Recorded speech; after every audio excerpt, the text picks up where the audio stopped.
I'm Jessie Heredia, and you're listening to Soul Care for the New Mom, a podcast designed with new moms in mind, where we talk about what it looks like to thrive in motherhood as the free, confident, joy-filled women God has called us to be. If you had told me when I first started going to my local MOPS group, and for those of you who aren't familiar, MOPS stands for Moms of Preschoolers. If you had told me when I first started going to MOPS last fall that I would be having the president and CEO of MOPS on my podcast just 6 months later, I would have said, get out of here, because that is crazy. And yet, here we are. I'm so excited. Today's episode features my conversation with Mandy Arioto, president and CEO of MOPS, author of the book Have More Fun, and just an all-around amazing gal who has a huge heart for serving and encouraging moms. In our conversation, we chat about the challenges that moms face when it comes to living life to the full and experiencing abundance in Jesus. And Mandy also gives us practical tips for how us as moms, even moms of little ones who, if we're in the thick of diaper changing, the thick of toddler chasing, how even us busy moms can cultivate more fun in our everyday life. I know that you are just going to love this episode. And with all of that being said, I have 2 quick favors to ask of you. First, if you have not already, it would mean so much to me if you would take a second to leave a rating and review for the show in iTunes or your Apple Podcast app. It is always super encouraging for me to hear how the podcast has made a difference in your life, and it also helps other women find the podcast too.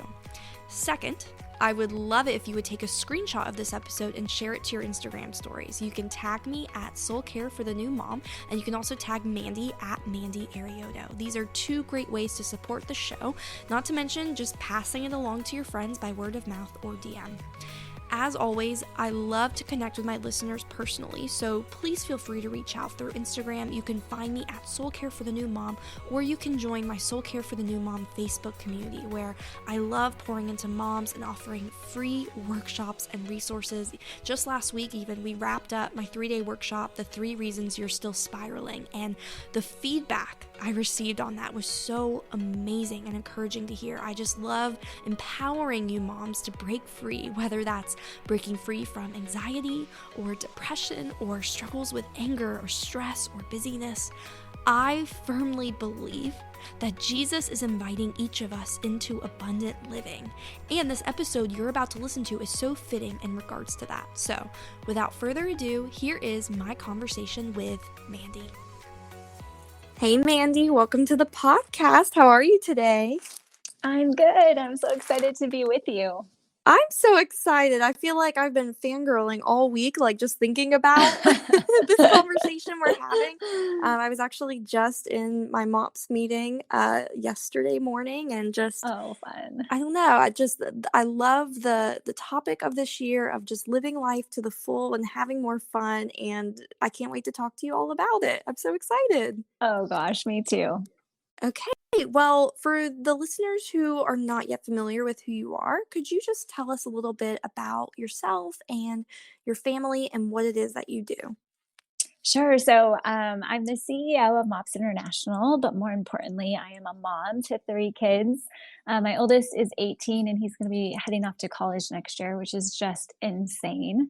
And then I have 2 daughters who are 15 and 12.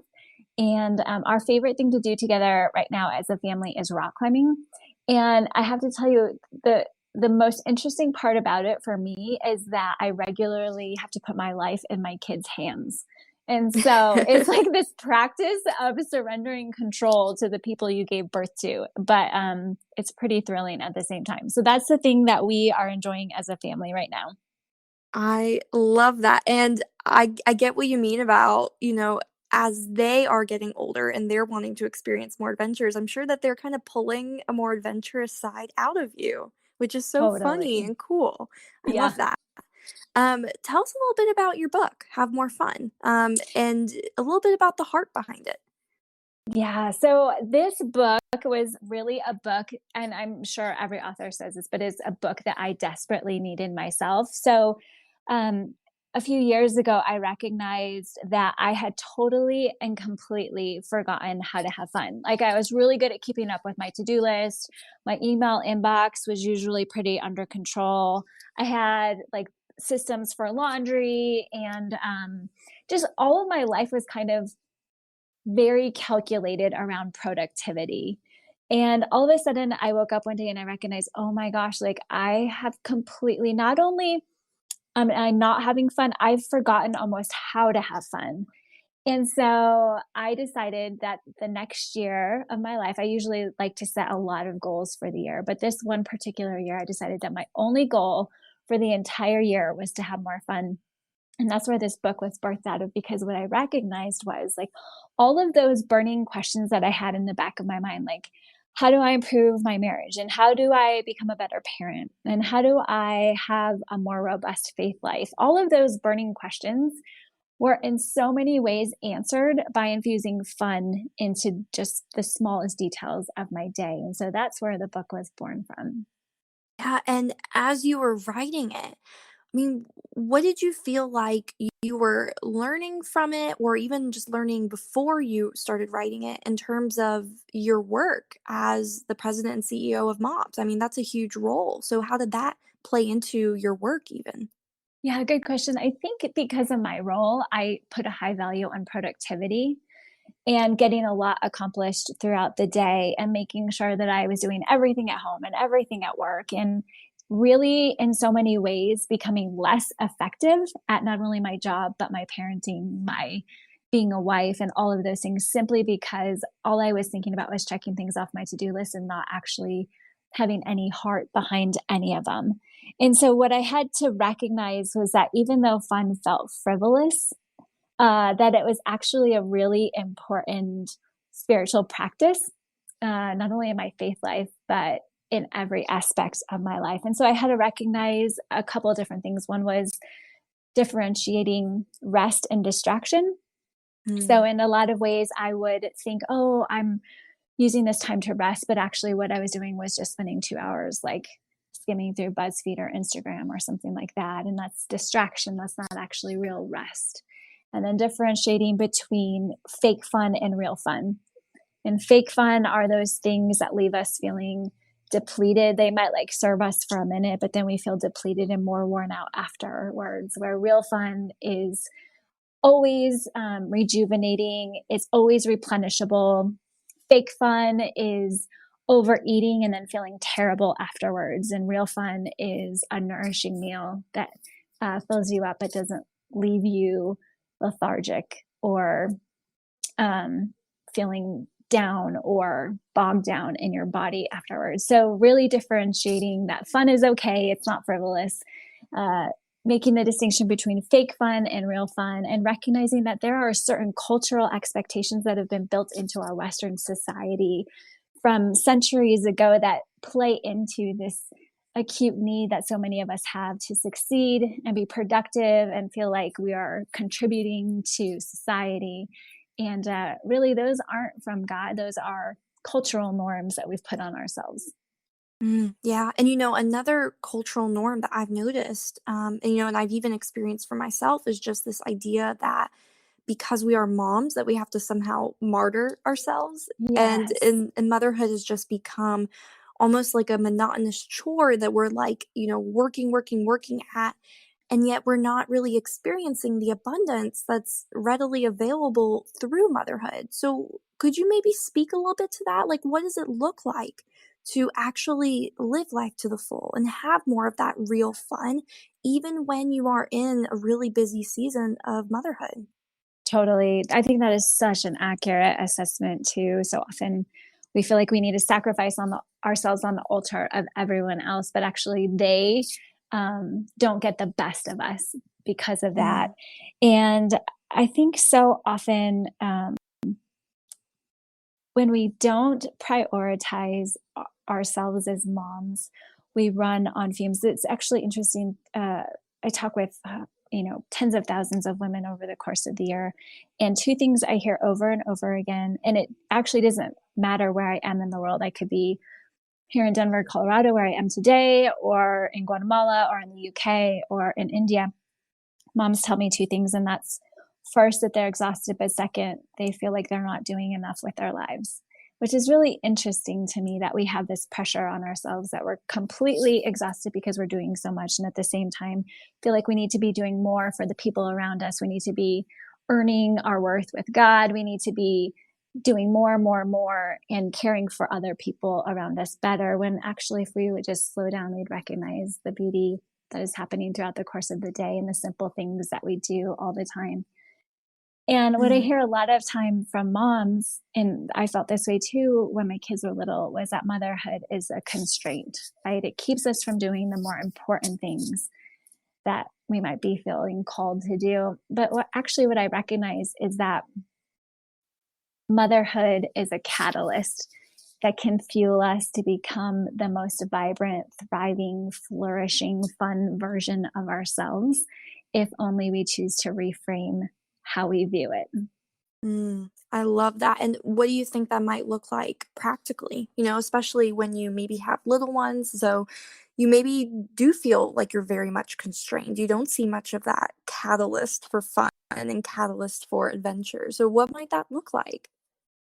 Well, one thing that I like to tell moms is that they're the most powerful influencers on the planet. And this Mm, runs the gamut from economists who know that 87% of household purchases are done by moms, and that represents, trillions of dollars of global economies that are influenced by where moms spend their dollars.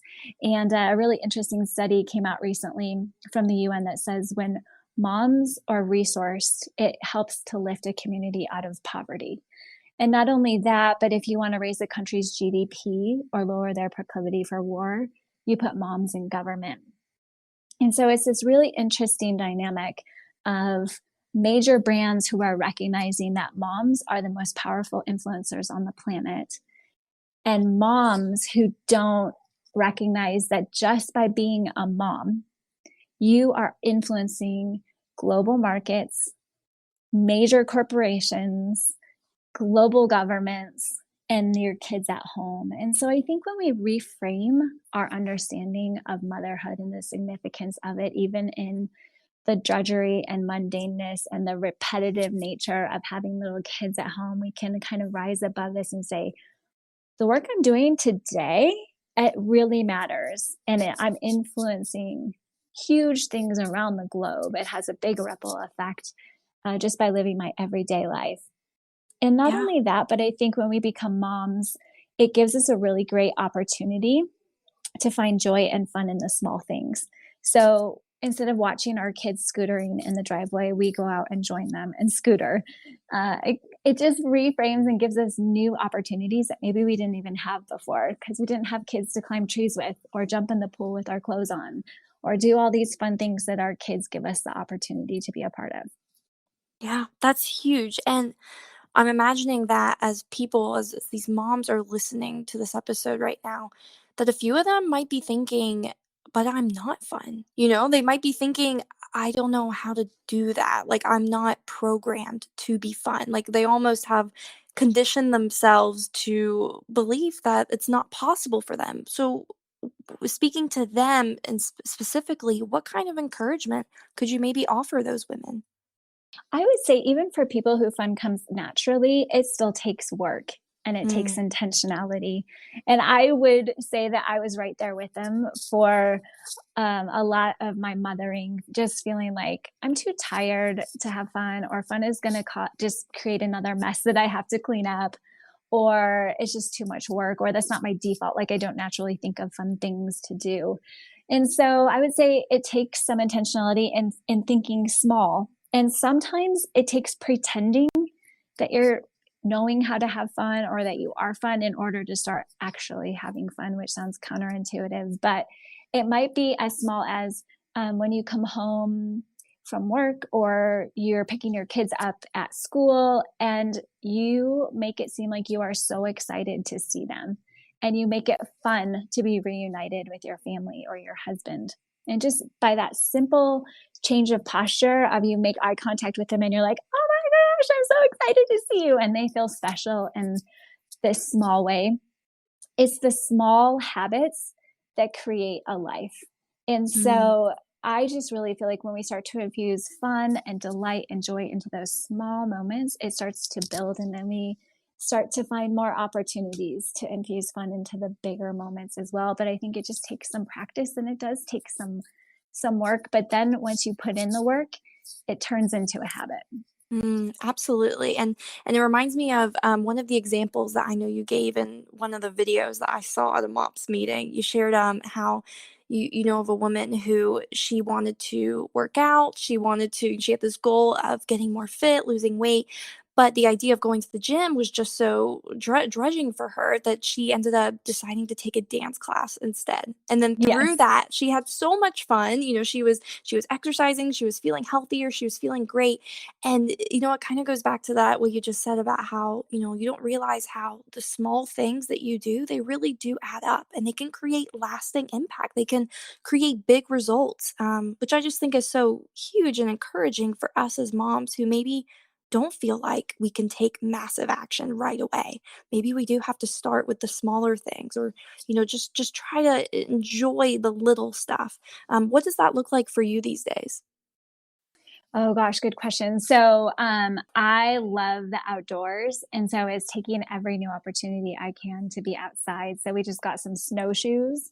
So we, as a family, are heading out, and we're going to snowshoe out into the forest and sleep in a yurt out in the backcountry. Um, but Oh my gosh. I know, I cannot wait. But it's so true what you just mentioned. It's taking sometimes our normal everyday habits that we feel like we should be doing, like going to the gym every day, even though we hate it, and changing one small thing in order to change our entire lives. And it doesn't take a lot. Like that, like my friend who decided to go to a dance class, like one dance class a week, and it totally changed her perspective on her entire life. And so I think when we just change one small thing, it has the potential just to have ripple effect throughout all of the different ways that we live our lives and parent and interact with strangers. I mean, it's just so huge. Yeah, absolutely. For the listeners who are not yet familiar with MOPS, could you maybe dive a little bit into what MOPS is and how they can find out how to join a MOPS group? Yes. So MOPS is a community of moms, and we come together all over the world. We're actually in 67 countries, and we translate Wow. materials into 14 different languages. So it's this phenomenal sisterhood of women who recognize that being a mom is both hard and also incredibly significant.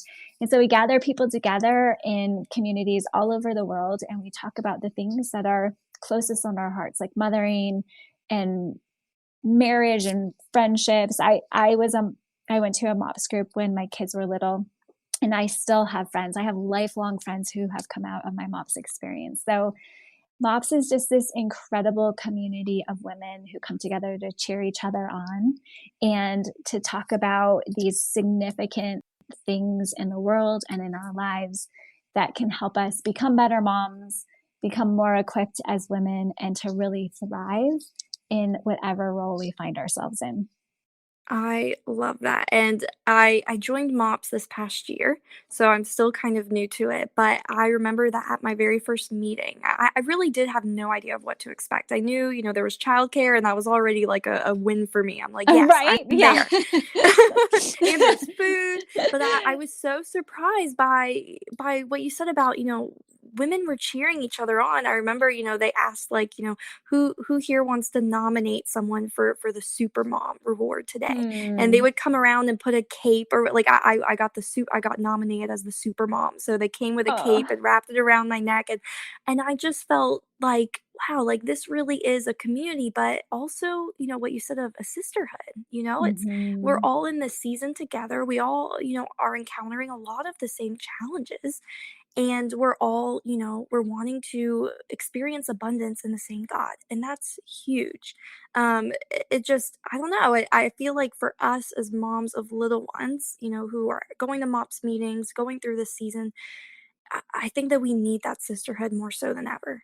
It can be a really lonely season. I know that, that's something that you are passionate about helping women walk through.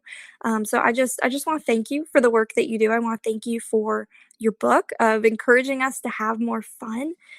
What would you say is maybe the best next thing that a mom can do for herself this week in order to experience more of that abundance and live life to the full? Oh gosh, that's a great question.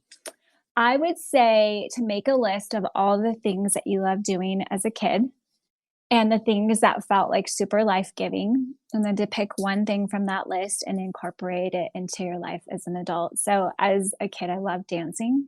And then for a long time in my 20s and early 30s, I felt embarrassed and awkward to dance. And then as I got into my middle 30s and decided that I was going to incorporate more fun into my life, I started taking a hip hop class. And it is like revolutionized how I view my body and how I feel strong. And it has brought so much joy and fun into my life. So I would say re engage with that childlike part of your soul and incorporate just one small thing. It might be finger painting, it might be playing in the sand. Who the heck knows? Go out to the park and go on a swing. Whatever it is, incorporate one small thing and it might just change your life. Mm, I love that. Thank you for that. Where can listeners find your book and also find you?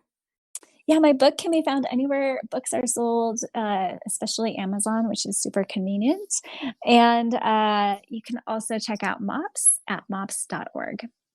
I love it. Well, thank you so much again, Mandy, for coming on, for just being a source of wisdom and hope and truth. And, during a season that oftentimes we need that community. We need that truth more so than ever. So just thank you for the encouragement that you offer and for the work that you do. Thank you. And thanks for this podcast. What a gift it is to moms everywhere. And it's such a pleasure to be in this sisterhood with you. So thanks for Same. having me on.